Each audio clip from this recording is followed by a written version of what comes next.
To market pulse. దాదాపు వారం రోజుల తర్వాత దేశీయ స్టాక్ మార్కెట్లు లాభాల బాట పట్టాయి. సెన్సెక్స్ 800, నిఫ్టీ 200 పాయింట్లు లాభపడ్డాయి. పశ్చిమాసియాలో ఉద్రిక్తతలు తగ్గిన వేళ స్టాక్ మార్కెట్లు లాభాల బాట పట్టాయి.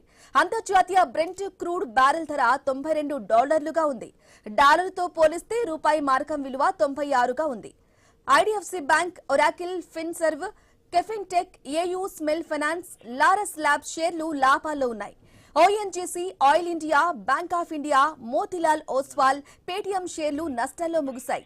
ప్రస్తుతం ఉన్న పరిస్థితుల్లో విదేశీ పెట్టుబడుల ప్రవాహం ఎలా ఉండబోతుంది? బ్యాంకింగ్, ఫైనాన్షియల్ షేర్లలో కొనుగోలు పెరగడానికి కారణాలేంటి? ఆర్బీఐ నిర్ణయాలు మార్కెట్లపై ఎలాంటి ప్రభావం చూపనున్నాయి? ఈ మార్కెట్ కి సంబంధించిన డీటెయిల్స్ అన్ని తెలియజేయడానికి మనతో పాటు గెస్ట్ కూడా జాయిన్ అయ్యారు. స్టాక్ మార్కెట్ అనలిస్ట్ ప్రభు గారు. Good afternoon. మనం చూసుకున్నట్లయితే లాస్ట్ వీక్ మొత్తం కంప్లీట్ గా నష్టాల్లో ముగిశాయి స్టాక్ మార్కెట్లు. ఈ రోజు ఈ వీక్ స్టార్టింగ్ లోనే లాభాల బాట పట్టాయి. ఇదే జోష్ కంటిన్యూ అవుతుంది అనుకోవాలంటారా? ఏం చెప్తారు ప్రభు గారు? 92 కాదండి, ఇంకా తగ్గింది. 88 అది క్రూడ్ ఇంకా తగ్గిపోతుంటే మనకి మంచి మంచి బెనిఫిటే, ఎందుకంటే ఎక్కువ పెట్టి కొనుక్కోవాల్సి వస్తుంది. సో డెఫినెట్ గా క్రూడ్ ఎంత తగ్గితే అంత మంచిది. అది తగ్గుతుంది కాబట్టి రేపు కూడా గ్యాప్ అప్పే. కాకపోతే ఇవాళ ఉన్న ట్రెండ్ రేపు క్లోజింగ్ రేపు ఉంటుందా అంటే రేపు ఎక్స్పైరీ ఉంది, వీక్లీ ఎక్స్పైరీ ఉంది కాబట్టి క్లోజింగ్ కొంచెం తగ్గచ్చు. సో ఇవాళ దాదాపుగా 24,000 పైన క్లోజ్ అయ్యి యావరేజ్ అయింది కాబట్టి 23,995. సో రేపు కూడా ఒక గిఫ్ట్ 50 మేబీ గిఫ్ట్ 50 బట్టి గ్యాప్ అప్ ఉంటుంది కాబట్టి మేబీ 70, మినిమం 70 పాయింట్స్. అది కనుక 150 పాయింట్స్ అయితే మనకు కూడా 100 పాయింట్స్ అబోవ్ రావచ్చు. సో 24,100 to 150 వరకు వెళ్ళి ఆ తర్వాత ఏదన్నా మళ్ళీ ఎక్స్పైరీ కాబట్టి ఈ మధ్య కొన్న అన్ని కూడా క్లోజ్ చేయాలి, ఇష్యూస్ క్లోజ్ చేయాలి, ఆప్షన్స్ అవన్నీ క్లోజ్ చేయాలి కాబట్టి రేపు మధ్యాహ్నం నుంచి కొంచెం తగ్గచ్చు అనేది ఎక్స్పెక్ట్ చేస్తాం. అంటే క్రూడ్ తగ్గుతుంటే మన మార్కెట్ ప్లస్ లోనే ఉంటుంది 100%. ఎందుకంటే ఆ మిగతా అన్ని బాగానే ఉన్నాయి, టోటల్ పారామీటర్స్ అన్ని బాగానే ఉన్నాయి కాబట్టి క్రూడ్ ఎఫెక్ట్ తగిలింది. లాస్ట్ వీక్ అంతా మనకి క్రూడ్ $100 వెళ్ళింది కదా, సో ఆ ఎఫెక్ట్ పడింది. సో డెఫినెట్ అది తగ్గుతుంటే మనకి మంచి తరుణమే, మంచి టైం అది. సో డెఫినెట్ గా మన మార్కెట్ తీసుకునే ఛాన్స్ ఉంటుంది. ఎప్పుడైతే మీకు 24,102 క్రాస్ అయిందో నెక్స్ట్ టార్గెట్ 24,500. రీసెంట్ గా కూడా 24,300 చేంజ్ దాకా వచ్చి మళ్ళీ ఆ క్రూడ్ పెరిగిందనే ఉద్దేశంతో దడ మళ్ళీ కిందకి వచ్చేసింది. సో ఇప్పుడు ఏదైతే కంటిన్యూస్ గా, ఎందుకంటే ఒమాన్ మధ్య తరహా అంటే మీడియేటర్ గా ఇది అంటే యుఎస్ దానికి వారిని సెటిల్ చేస్తున్నారు, ఇద్దరికి అగ్రిమెంట్ కుదిరేటట్టు చేస్తున్నారు అనేది స్ట్రైట్ ఆఫ్ హార్మూజ్ ఓపెన్ అవడానికి అవకాశాలు ఎక్కువ ఉన్నాయి. ఈ నైట్ కనుక అది ఓపెన్ చేస్తే రేపు పొద్దున 200-300 పాయింట్ గ్యాప్ అయ్యే అవకాశం కూడా ఉంటుంది. ఎందుకంటే మొత్తం ఆగిపోయినాయి కదా, హోటల్ కొన్ని షిప్స్ ఆగిపోయినాయి కదా. సో ఏదో పర్మిటెడ్ షిప్స్ ఏ వస్తున్నాయి, అది కూడా వాళ్ళ అనుకూలంగా ఉన్న వాళ్ళకి ఇచ్చేస్తారు, మిగతా షిప్స్ అన్ని ఆపేశారు కాబట్టి అవన్నీ కూడా బయటకు వచ్చే ఛాన్స్ ఉంది. ఓపెన్ అయితే నిజంగానే మంచి న్యూస్, అది మంచి మార్కెట్ కి మంచి జోష్ వచ్చే న్యూస్, మంచి జోల్ట్ అనుకోవచ్చు. సో డెఫినెట్ గా అది 300 పాయింట్స్ 200 నుంచి 300 పాయింట్స్ పెరగచ్చు అది ఓపెన్ అయిందంటే.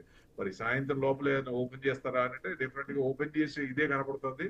ఎందుకంటే యుద్ధం చేసే ఇది ఇద్దరికి కూడా లేదు, అలసిపోయారు, ఇద్దరు నష్టపోయారు, జనాన్ని పోగొట్టుకున్నారు. సో ఇటు సైడ్ కాకపోయినా ఇరాన్ లో జనం అనేది బాగా చనిపోయారు. చిన్న పిల్లలు, స్కూల్ పిల్లలు కూడా చంపేశారు కదా, దారుణంగా. సో ఇక అంత ఇక ముందుకు వెళ్లే ఛాన్స్ లేదు. పైనుంచి ప్రెజర్ ఉంది, కాంగ్రెస్ ప్రెజర్ చేస్తుంది, అట్నుంచి ఏమో ఎక్కువ నష్టపోతున్నారు. సో ఇద్దరు కూడా ఓ రకంగా వాళ్ళు కనుక యుఎస్ కంటిన్యూ చేస్తే మేము చేస్తాం, వాళ్ళు ఎక్కడ తగ్గట్లా. వీళ్ళు ఏంటంటే నువ్వు వచ్చి సెటిల్ చేసుకో, మా దగ్గరకు వచ్చి సెటిల్ చేసుకోండి, ఎందుకు వస్తారు?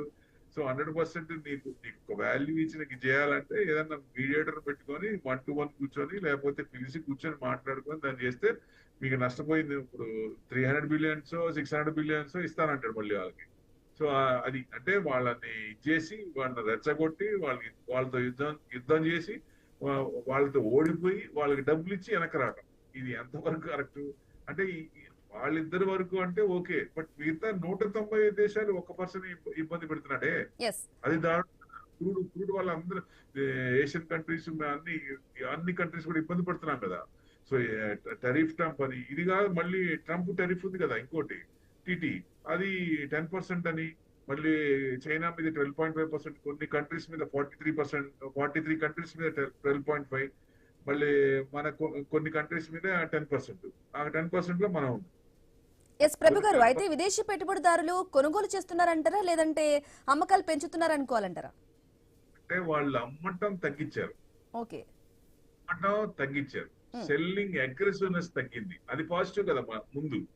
ఓకే. తర్వాత మన గవర్నమెంట్ వాళ్ళకి పిలిచి వాళ్ళకి ఏం కావాలో, కార్పొరేట్ డిడక్షన్ ట్యాక్స్ వాళ్ళకి ఏం కావాలి, ఎందుకు అలిగారు, చాలా 2 సంవత్సరాల నుంచి అమ్ముతున్నారు, ఎందుకు బిలియన్స్ ఆఫ్ రూపీస్ అమ్ముతున్నారు, సో బయటికి వెళ్ళిపోతున్నారు. అక్కడ ఇంట్రెస్ట్ రేట్, యుఎస్ లో ఇంట్రెస్ట్ రేట్ బాండ్ ఈల్డ్ 4.58 ఉంది, సో అందుకని వెళ్తున్నారు అనుకోవచ్చు.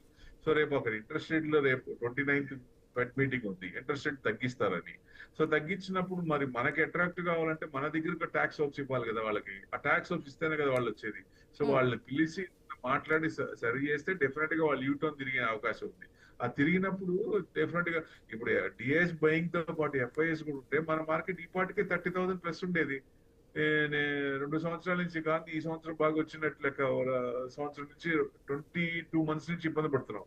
సో ఇప్పుడు కూడా వాళ్ళని పిలిచి వాళ్ళని ఏమైనా చేస్తే, ఇప్పుడు కూడా చేయలే, ఇంతవరకు చేయలే, ఇప్పుడు కూడా పిలిస్తే డెఫినెట్ గా యూటర్న్ తీసుకునే అవకాశం ఉంటుంది.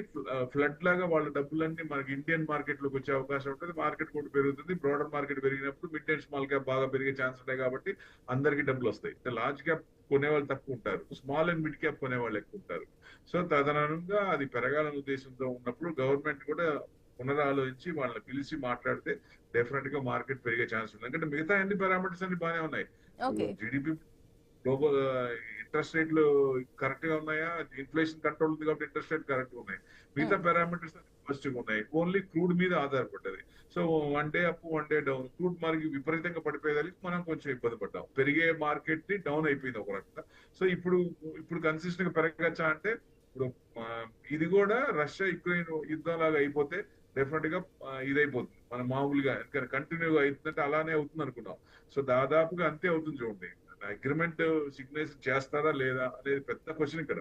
సో చేస్తే మంచిదే, డెఫినెట్ గా పూర్తిగా strait of Hormuz, Bab el Mandeb 2 close చేశామని చెప్తున్నారు. ఆ 2 ఓపెన్ చేస్తే కొన్ని షిప్స్ వస్తున్నాయి, మిగతాన్ని బంద్ చేశారని ఉద్దేశం. ఆ 2 కూడా ఓపెన్ చేస్తే 38% వరల్డ్ ట్రేడ్ మొత్తం బయటకు వస్తుంది. దాదాపుగా మీకు దాదాపు 6 రోజులు చేసుకోండి, ఎక్కువ షిప్స్ కూడా అక్కడ బ్లాక్ అయిపోయినాయి. సో అవన్నీ కూడా బయటకు వస్తాయి కాబట్టి కొంచెం మార్కెట్ పెరుగుతా అంటే పెరగడానికి రెడీగా ఉంది అని అనుకోవచ్చు. అయితే ప్రభు గారు, ఐటీ కానీ, బ్యాంకింగ్, ఫార్మా, ఆటో రంగాలలో కూడా ముందుగా ఏ సెక్టర్ ఈ రోజు ముందంజలో నిలిచిందంటారు, ఎందుకంటారు? ఇప్పుడు మెయిన్ ఐటీ తీసుకుంటే మీకు బీట్ అండ్ డౌన్ ఇండెక్స్ ఏంటంటే ఐటీనే. సో ఐటీ కొంచెం బాగా ఇవాళ 2.5% దాకా ఐటీ పెరిగింది. మిగతాయి కూడా మార్కెట్ లో కొంచెం బాగా ఇబ్బంది పడ్డాయి, ఈ మధ్య కాలంలో కొంచెం బాగా ఇబ్బంది పడ్డాయి కాబట్టి ఎక్కువ సెక్టర్ ఇండిసెస్ మొత్తం చూస్తే మీకు ఐటీ సెక్టరే కొంచెం ఎక్కువ, మిగతా 1% అట్లా ఆ రేంజ్ లోనే ఉన్నాయి.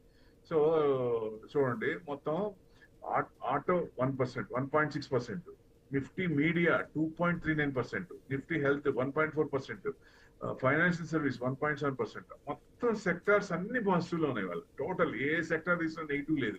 సో ఏదైనా స్క్రిప్ట్ కొంచెం ప్రాఫిట్ బుకింగ్ రిట్రేస్మెంట్, నిఫ్టీ కూడా 2.3% కొంచెం పెరిగి మళ్ళీ 2.3% దగ్గర క్లోజ్ అయింది. స్టాక్స్ చూసినా నిఫ్టీ ఇండెక్స్ లో స్టాక్స్ అన్ని ప్లస్ లో ఉన్నాయి. సో అది ఒక రకంగా చూస్తే కొంచెం అంటే లాస్ట్ 5 days కొంచెం ఇబ్బంది పడ్డాం కదా. సో ఆ ఇబ్బంది పడింది కొంచెం ఒక్కసారి ఇదైందా అంటే ట్రెండింగ్ లోకి వస్తున్నాం, మళ్ళీ 24,000 అబోవ్ వస్తాం కాబట్టి 24,102 వచ్చినప్పుడు మనం మళ్ళీ బుల్లిష్ జోన్ లోకి వచ్చినట్టు లెక్క. సో 24,500 టార్గెట్ తీసుకోవచ్చు. ఈసారి 24,500 దాటుద్దా అంటే దాటే అవకాశాలు ఉన్నాయి. ఎందుకంటే ఇక్కడ ఇంకా ముందుకు తీసుకెళ్లే ఉద్దేశం వాళ్ళిద్దరికి లేదు కాబట్టి ఇద్దరు అలసిపోయారు, నష్టపోయారు. సో డెఫినెట్ గా ఇప్పుడు మార్కెట్ కూడా పెరిగే ఛాన్స్ ఉంది కాబట్టి ఇప్పుడు ఎవరన్నా ప్రాఫిట్ లో ఉన్నా, కొంచెం 20%, 30% ప్రాఫిట్ లో ఉన్నా తొందరపడి అమ్మాల్సిన పని లేదు, కొంచెం వెయిట్ చేయొచ్చు. ట్రెండింగ్ లో ఉంది కాబట్టి కొంచెం వెయిట్ చేయొచ్చు. ప్లస్ రేపు ఎక్స్పైరీ కాబట్టి రేపు గ్యాప్ అప్ అయ్యి రేపు సస్టైన్ అవుతుందా లేదా అనేది చూడాలి. కన్సిస్టెంట్ గా సస్టైన్ అయితే ఓకే, లేదా పొజిషన్స్ ఉన్నాయి కాబట్టి ఆప్షన్స్ వీక్లీ ఎక్స్పైరీ కొంచెం క్లోజింగ్ కొంచెం తగ్గుద్దా అంటే తగ్గుద్ది. అంత మాత్రాన ట్రెండింగ్ మళ్ళీ యూటర్న్ తీసుకున్నట్టు కాదు. ట్రెండింగ్ అంటే పాజిటివ్ తీసుకోవచ్చు. క్లోజింగ్ కూడా 24,000 అబోవ్ క్లోజ్ అవ్వచ్చు అనేది అప్పుడు మనకి ఇబ్బంది లేకుండా ఉంటుంది రేపు కూడా. ఓకే. అయితే రూపాయి బలహీన పడుతూ వస్తుంది కదా ప్రభు గారు, మరి ఇప్పుడు బలపడే ఛాన్సెస్ ఉన్నాయంటారా? రూపాయి బలపడింది ఇవాళ ఓకే. 66% అంటే 66 పైసలు బలపడింది. అంటే డాలర్ వీకెన్ అవుతుంది. సో ఐఎన్ఆర్ స్ట్రెంగ్తన్ అవుతుంది. సో ఎప్పుడైతే ఆర్బీఐ ఆపరేషన్స్ మొదలు పెట్టిందో డాలర్స్ కోసం అన్నట్టు కొంత $50 బిలియన్ ఎక్స్పెక్ట్ చేస్తుంది. అది ఎక్కువ డాలర్స్, వాళ్ళకి ట్యాక్స్ లేదు కాబట్టి డెఫినెట్ గా వాళ్ళు ఈక్విటీ మార్కెట్ కల్లా చూస్తున్నారు. మనమేమో ఇచ్చింది బాండ్, దీంట్లో బ్యాంక్ లో కనుక డిపాజిట్ చేసిన వాళ్ళు ఆ ట్యాక్స్ లేకుండా చేసాం. సో ఇక్కడ కూడా చేయాలని ఉద్దేశం. ఇప్పుడు మేడం ఏం చెప్పారు, లాంగ్ టర్మ్ క్యాపిటల్ గెయిన్స్ సమస్య లేదు, నో చేంజ్ అని చెప్పి డైరెక్ట్ చెప్పేసిందామా. సో నెక్స్ట్ అంటే 3 షార్ట్ టర్మ్ చెప్పలేదు, ఎస్టీటీ చెప్పలేదు. సో ఆ రెండిట్లో ఏదన్నా ఇస్తారా అనేది చూస్తున్నారు. మరి అతి తొందరలో ఏదన్నా ఆ రెండింటి కనుక ఎస్టీటీ తగ్గిస్తే లాంగ్ టర్మ్ క్యాపిటల్ అసలు ఎస్టీటీ తీసేయాలా. ఎస్టీటీ కూడా ఇప్పుడు మామూలుగా ఛార్జ్ చేసి మళ్ళీ ఎస్టీటీ అంటారు, మళ్ళీ జిఎస్టీ అంటారు, ఇవన్నీ ఉంటాయి కదా. సో ఎస్టీటీ తీసేస్తే సో మళ్ళీ ఇక్కడ మీకు షార్ట్ టర్మ్ క్యాపిటల్ గెయిన్స్ కూడా 15%, 20% చేసాం. సో అన్ని పెంచుకుంటూ పోతున్నాం, మళ్ళీ జిఎస్టీ వేస్తాం వాటి మీద.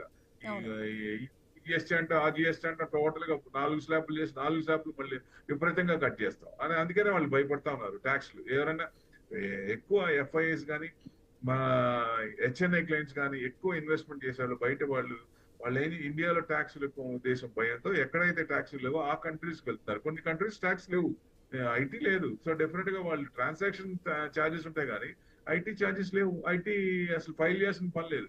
అట్లా వాళ్ళు ఆ కంట్రీకి వెళ్ళి అక్కడ ఇన్వెస్ట్మెంట్ చేస్తారు. They are minting crores of rupees. Tax కట్టకుండా ఉంటే చాలా డబ్బు మిగిలిపోతా ఉంది. అందుకని ఎవరికైతే అవకాశం ఉందో వాళ్ళు బయటికి వెళ్తున్నారు, పెద్ద క్లయింట్లు అందరూ. సో వాళ్ళందరినీ మళ్ళీ వెనక్కి తిరిగి చూసుకోవాలంటే ట్యాక్స్ హోప్స్ ఇవ్వాలి. ఓన్లీ ఎఫ్ఐసి కాకుండా ఇండివిజువల్ ఇన్వెస్టర్ కమ్యూనిటీ కూడా ఒక సపోర్ట్, భరోసా ఇస్తే 12 సంవత్సరాలు ఒక్కసారి కూడా బయటకు వచ్చి భరోసా ఇవ్వలేదు. సో ఇప్పటికన్నా ఇచ్చి ఏదన్నా భరోసా ఇస్తే మార్కెట్ కొంచెం పెరగడానికి రెడీ ఉంది, టేక్ ఆఫ్ రెడీ ఉంది. కాబట్టి ఏదన్నా కెటలిస్ట్ యాడ్ అయితే, ఇలాంటి కెటలిస్ట్ మంచి బూస్ట్ ఇస్తే డెఫినెట్ గా మార్కెట్ పుంజుకునే అవకాశాలు ఉన్నాయి. ఓకే ప్రభు గారు, బంగారం ధరల మార్పు ఈక్విటీ మార్కెట్ కు అనుకూలం అంటారా లేకుంటే ప్రతికూలం అంటారా? ఈక్విటీ మార్కెట్ పెరుగుతున్నప్పుడు జనరల్ గా ఏమవుతుంది, అక్కడ ఈ మార్కెట్ బాగున్నప్పుడు ఆ డబ్బులు తీసుకెళ్లి అక్కడ పెడతారు. సో మార్కెట్ ఇక్కడ బాగుంటున్నప్పుడు ఆ అమౌంట్ ఇటు టర్న్ అయిపోతుంది. ఎప్పుడైతే ఈక్విటీ మార్కెట్ ఇబ్బంది పడుతుందో దాన్ని హెడ్జింగ్ కోసం గోల్డ్ లో పెట్టుకుంటారు. సో ఎప్పుడైతే పెరుగుతుంది అంటారో డెఫినెట్ గా అటు వస్తారు. ఇప్పుడు ఫెడ్ మీటింగ్ కూడా జరుగుతుంది కాబట్టి రేపు ఇంట్రెస్ట్ రేట్లు తగ్గిస్తారని ఉద్దేశం. సో ఇచ్చినప్పుడు జనరల్ గా గోల్డ్ కొంచెం పెరిగే ఛాన్స్ ఉంటుంది. అది పడటం కూడా అలానే పడింది కదా. ఈ మధ్య కాలంలో గోల్డ్ 165 నుంచి 141 ఆ చేంజ్ కి వచ్చింది కదా. సో అక్కడి నుంచి వచ్చింది కాబట్టి కొంచెం ఇప్పుడు 9% ఇంపోర్ట్ ట్యాక్స్ కూడా పెంచాం, 6% ఇంక్రీజ్ చేసాం. అది కొంచెం తగ్గిస్తారా లేదా అనేది $1 మిలియన్ క్వశ్చన్. తగ్గించారనుకోండి అది కూడా కొంచెం తగ్గే ఛాన్స్ ఉంటుంది. ప్లస్ ఈ ఏదైతే ఇంట్రెస్ట్ రేట్ తగ్గుతాయో ఇన్వర్స్లీ ప్రొపోర్షనల్ కాబట్టి అక్కడ కొంచెం పెరగచ్చు, గోల్డ్ కొంచెం పెరగచ్చు అనేది. ఎందుకంటే long term view plus short term view కూడా ఇప్పుడు పాజిటివ్ జోన్ లోకి వచ్చింది. ఎందుకు మెయిన్ అంటే సెల్లింగ్ ప్రెషర్ తగ్గింది, ఆ ఫోర్స్ అనేది తగ్గింది. అంటే ఎక్కువ అమ్మటం తగ్గేసి ఇక కొనటం. ఇప్పుడేమవుతుంది, సెల్లింగ్ ప్రెషర్ తగ్గుతున్నప్పుడు ఎక్కడో ఒక సాచురేషన్ పాయింట్ వచ్చి అక్కడి నుంచి మళ్ళీ బయింగ్ మొదలవుతుంది. సో అప్పుడు గోల్డ్ డిసిసివ్ గా ఇప్పుడు ఆ స్టేజ్ లో ఉంది. సో అబౌట్ గోల్డ్ కూడా కొంచెం పెరిగే ఛాన్స్ ఉన్నాయంట, కొంచెం భయం ఉంది. ఎందుకంటే ఇప్పుడు మార్కెట్ పడినప్పుడు అది పెరుగుతుంది అనుకున్నాం, కానీ ఎక్కడ ఇంటర్నేషనల్ సెంట్రల్ బ్యాంక్స్ ఎప్పుడైతే బై చేయడం ఆపేస్తాయో అప్పుడు తగ్గుద్ది. కానీ అవి ఆపట్లేదు కదా. 15 టన్స్ లాస్ట్ మంత్ చైనా కొనింది, అట్లానే కొన్ని కూడా కొన్నాయి. వాళ్ళు విపరీతంగా ఎక్కువ చేస్తారు. అంటే పడినప్పుడు మంచి అవకాశం తీసుకుంటారు. మ్యూచువల్ ఫండ్స్ ఎట్లా అవకాశం తీసుకుంటారో మార్కెట్ పడినప్పుడు వాల్యూ బయింగ్ చేస్తారు, అట్లానే గోల్డ్ కూడా పడినప్పుడు వాళ్ళు కూడా వాల్యూ బయింగ్ గోల్డ్ లో చేస్తారు. ఎందుకంటే మళ్ళీ దొరకదు కదా, ఆ రేట్ లో దొరకదు కదా. ఎప్పుడైనా 2 టైమ్స్ అదే రేట్ లో కిందకు వస్తే 2 టైమ్స్ కొనుక్కుంటే యావరేజ్ అయ్యి మంచి రేట్ వస్తుంది కదా, మనకి వాళ్ళ పర్చేసింగ్ రేట్ తగ్గుద్ది కదా. ప్రభు గారు, ఫైనల్ గా ఏం చెప్తారు ఇన్వెస్ట్మెంట్ చేసే వాళ్ళకి కానీ ట్రేడింగ్ చేసే వాళ్ళకి కానీ? ఇన్వెస్ట్మెంట్ కి ఏం డౌట్ లేదు, మార్కెట్ బాగానే ఉంటుంది. కాకపోతే 2 ఇయర్స్ నుంచి ఏం లేదు కాబట్టి కొంచెం భయం ఉంటుంది. చెప్పడానికి ఈజీయే, బాగుండండి అమౌంట్ పెట్టండి వెయిట్ చేయండి అంటే చెప్పడం ఈజీ. కానీ నిజంగా డబ్బులు పెట్టి చేసే వాళ్ళకి తెలుస్తుంది ఆ పెయిన్. సో కానీ మార్కెట్ డెప్త్ తెలిసిన వాళ్ళు ఎవరు కూడా ఆ రకంగా ఆలోచించరు. ఇవాళ కాకపోయినా రేపైనా నాకు ప్రాసెస్ మెథడాలజీ అర్థమైనప్పుడు ఈ స్క్రిప్ట్ లో నాకు డబ్బులు వస్తాయి, నా ధైర్యం మనోధైర్యం రావాలి అంటే మంచి ఫండమెంటల్. ఎవరికో డబ్బులు వచ్చినాయి, ఏదో స్క్రిప్ట్ మనం కొనుక్కున్నాం, రూపాయి స్క్రిప్ట్ లేదు 10 రూపాయలు తక్కువ ఉందని కొనుక్కున్నావా మటాష్, నో డౌట్ ఎట్ ఆల్. మళ్ళీ క్యాపిటల్ ఎరోజన్ అయిపోతే మళ్ళీ క్యాపిటల్ తెచ్చుకోవాలి మళ్ళీ మార్కెట్ రావాలంటే. అదే ఫండమెంటల్స్ గా ఉన్నప్పుడు ఓకే. స్ట్రాంగ్ ప్రైజెస్ డిఫర్ అయినప్పుడు కిందకి వచ్చినప్పుడు పెట్టుకుంటే ఆ డిస్కౌంట్ కూడా క్రియేట్ అవుతుంది కాబట్టి లాంగ్ టర్మ్ లో ఎక్కువ రిటర్న్స్ వచ్చే అవకాశం ఉంటుంది. ఎప్పుడైనా సంవత్సరం 2 సంవత్సరాలు ఇబ్బంది, ఆ నెక్స్ట్ ఇయర్ ఆ సంవత్సరం ముందు సంవత్సరం కలిపి ఇచ్చే దాఖలాలు ఉన్నాయి నిఫ్టీ ట్రాక్ రికార్డ్ చూస్తే. సో ఈ సంవత్సరం కనుక అన్ని బాగుంటే రేపు మార్చి 30,000 రాదా అంటే 30,000 నిఫ్టీ కూడా వచ్చే అవకాశాలు ఉన్నాయి. ఇవన్నీ మారితే ఆయనకి కొత్త డాన్స్ ఇంకేం కాకుండా క్రూడ్ అంటే క్రూడ్ ని పెంచకుండా ప్లస్ గ్రీన్లాండ్ అటాక్ చేస్తాను ప్లస్ క్యూబాన్ అటాక్ చేస్తాను ఇట్లాంటివి ఏం లేకుండా ఉంటే డెఫినెట్ గా మార్కెట్ పుంజుకునే అవకాశం ఉంది. ఇప్పుడు వాళ్ళ market world market European market అన్ని పెరిగినాయి. So okay. మన మార్కెట్ ఇంకా దూరంలో ఉంది, ఆల్ టైమ్ హైక్ దాటడానికే గగనం అవుతుంది. సో అది దాటి కదా మనకి రావాల్సింది. ఇప్పుడు కొంచెం ఎస్. టేక్ ఆఫ్ టైం అంటే this the right time to invest. Correct గా ఇన్వెస్ట్మెంట్ చేసుకుంటే నెక్స్ట్ 1 ఇయర్ 1-2 ఇయర్స్ లో మంచి ఓకే. రిటర్న్స్ వచ్చే అవకాశం ఉంది. ఇన్వెస్టర్ ఎప్పుడు బ్రాడర్ వ్యూ పెట్టుకుని లాంగ్ వ్యూ పెట్టుకుంటే ఈ రీజిక్లు ఈ మధ్యలో ఎంత పడినా ఇబ్బంది పడాల్సిన పని లేదు. ఓకే, రైట్ ప్రభు గారు, థ్యాంక్ యూ సో మచ్ అండి లైవ్ లో జాని మీ ఒపీనియన్స్ తెలియజేసినందుకు. రైట్, ఇది వాళ్ళ market pulse. Keep watching I news. మీతోనే మీ వెంటి.